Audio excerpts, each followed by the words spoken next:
Warrant होने के बाद भी कैसे 55 सूटकेस लेकर विदेश भाग गया विजय माल्या, कैसे लगाया विजय माल्या ने देश को 9,000 करोड़ रुपयों का चूना और आज तक क्यों नहीं पकड़ा गया विजय माल्या, जानेंगे आज की वीडियो में। तो बने रहिए बिना स्किप किए आखिर तक, जरूर देखिए ये वीडियो। दोस्तों आज जानेंगे उस विजय माल्या की कहानी जिसने 9,000 करोड़ का कर्ज होने के बाद भी अरबों रुपए अपनी अय्याशी में उड़ा दिए। किंग ऑफ गुड टाइम कहे जाने वाले जिस विजय माल्या की पार्टी में कभी बॉलीवुड स्टार की लाइन लगी रहती थी, जिसकी कैलेंडर लॉन्च पार्टी में अरबों की दारू बहा दी जाती थी, कैसे उसने देश को 9,000 करोड़ का चूना लगा दिया। किंगफिशर और आईपीएल में रॉयल चैलेंजर बेंगलुरु टीम के मालिक विजय माल्या के बारे में तो आप जानते ही होंगे।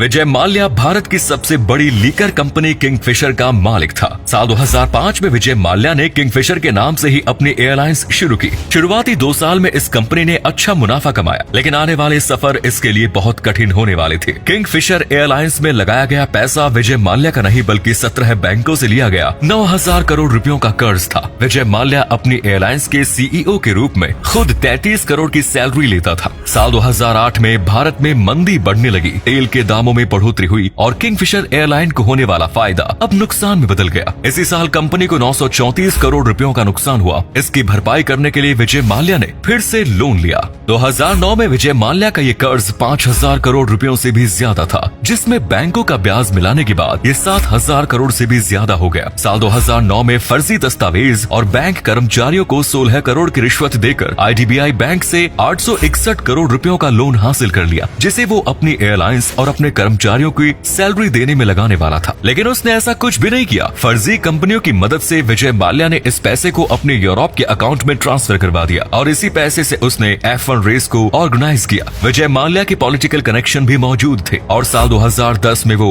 राज्यसभा MP बन गया। अय्याशी में डूबा हुआ विजय माल्या अपने कर्मचारियों को सैलरी तक नहीं दे पा रहा था, जबकि अपने 60th बर्थडे पर उसने स्पेन से सिंगर बुलाकर करोड़ों रुपए अपनी पार्टी में बहा दिए। इस पार्टी के बारे में RBI गवर्नर रघुराम राजन ने भी देश को मूर्ख बनाने की बात कही। सरकार ने भी विजय माल्या की लोन चुकाने में कुछ सुविधाएं प्रदान की, लेकिन वो सब फेल रही। साल 2011 में किंगफिशर एयरलाइंस का लाइसेंस रद्द हो गया और कंपनी बंद हो गई। जिन बैंकों से कर्ज लिया गया था उनका पैसा आज तक वसूल नहीं हुआ। विजय माल्या पर केस हुआ जिसकी सुनवाई सुप्रीम कोर्ट में चलती रही। बैंक पैसे वसूलने के लिए कोर्ट के चक्कर और उसके कर्मचारी सड़कों पर धरना देते रहे, लेकिन दोनों को कुछ भी हाथ नहीं लगा। सर पर 9,000 करोड़ का कर्ज होने के बाद भी विजय माल्या की रईसी कम नहीं हुई। वो लगातार अपनी ग्लैमरस जिंदगी जीता रहा। 3 मार्च 2016 को सुप्रीम कोर्ट में विजय माल्या पर सुनवाई होनी थी, लेकिन खबर आई कि विजय माल्या 2 मार्च को ही भारत से फरार हो चुका है। सीबीआई ने विजय माल्या पर लुकआउट नोटिस जारी किया था, यानी कि किसी भी एयरपोर्ट पर उसे देखते ही सीबीआई को इन्फॉर्म करना था। लेकिन रातों रात विजय माल्या पूरे देश को 9,000 करोड़ रुपयों का चूना लगाकर विदेश फरार हो चुका था। विजय माल्या अपने साथ 55 सूटकेस लेकर गया था। विजय माल्या जेट एयरवेज की फ्लाइट से लंदन भाग चुका था, जिसकी घोषणा 4 मार्च को विजय माल्या ने खुद कर दी। विजय माल्या के गोवा के विला को नीलाम करने से 73 करोड़ बैंक को मिले और जिस एयरलाइन को उसने 4,000 करोड़ रुपए बताकर लोन लिया, उससे बैंकों को 1 रुपए की वसूली नहीं हुई।